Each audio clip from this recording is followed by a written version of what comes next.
Early on, life carries almost no weight at all. Days pass quickly, shaped mostly by school routines, small goals, and getting to the weekend. The heavy responsibilities of adulthood rarely arrive with a warning. Instead, expectations accumulate silently through the normal progression of growing up. This timeline models how pressure takes shape, beginning with academic pressure. Exams and grades introduce the concept of having to perform well. Soon after, family expectations drop alongside it. He feels the subtle need to be responsible and make his parents proud. At this stage, the load feels manageable. He feels capable of carrying it, viewing the stress as a temporary condition. But the quiet danger is how normal it feels. The mind easily accepts these expectations, laying a foundation for heavier pressures. Eventually, the sheltered environments of home and the classroom give way to the wider world. Society begins asking persistent questions. What are you doing in life? Where are you heading? Are you successful yet? Comparison becomes a constant, low-level hum in the background of everyday life.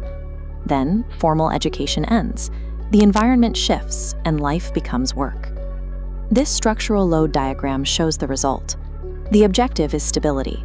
The system must bear the immediate weight of basic survival: income, housing, preventing total collapse. Earning a living creates heavy, unyielding stress.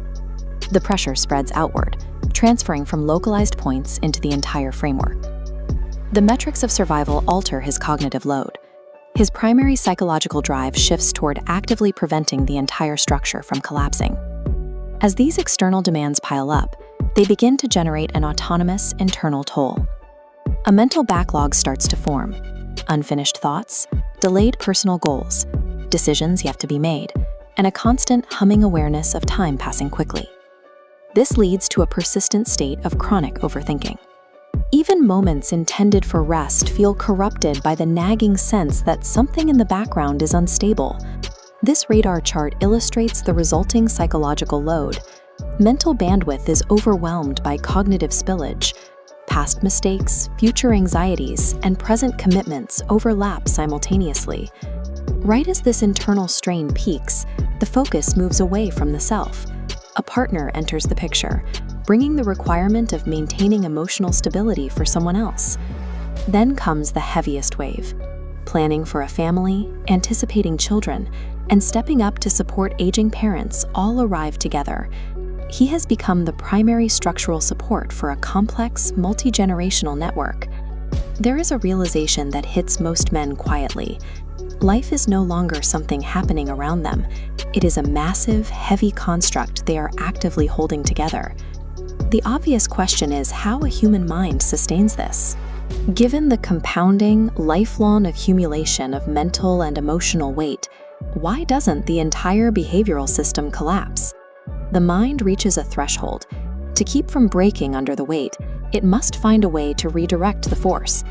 The survival instinct demands a solution to the mounting pressure. This is a slow, often painful calibration. He begins to treat his responsibilities, not as random accidents, but as variables to be managed. He starts to realize that if he does not organize his actions, the chaos will eventually win. This is where discipline takes root, a structural necessity to survive the load. He adopts strict routines as a reliable defense against failure. This newfound consistency acts as a shield. An organized structure easily supports immense downward force, protecting against losing control. Through this process, a final understanding is reached. The life he is living was never an accident. The immense weight that threatened to crush him has been systematically converted into an architecture built entirely by him.